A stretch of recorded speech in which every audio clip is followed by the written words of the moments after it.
ابھی ہم جا رہے ہیں شرنجو گزی سے کلاسیفلا بازار. ہمارا گزارش ہے پی ڈی ایم چیئرمین اور ان کے تمام مقام سے، جناب ڈی سی کلاسیفلا سے، ایم پی اے اور تمام بالا حکام سے اپیل ہے کہ یہ راستہ پچھلے 5 دن سے بند ہے. شرنجو گزی سے اور کلاسیفلا تک یہ برف پڑا. یہ مقام خاص منزنی پوائنٹ ہے کہ پچھلے 5 دنوں سے آج چونکہ 28 تاریخ ہے تو یہ پچھلے 5 دن سے راستہ بند ہے.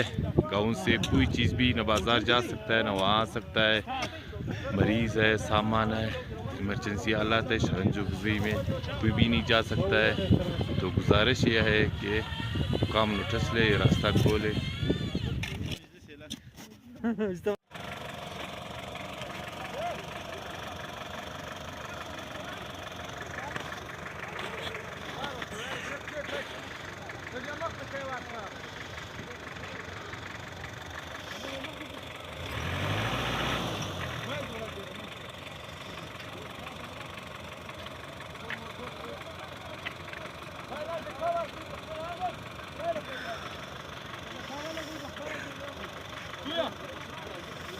Cover,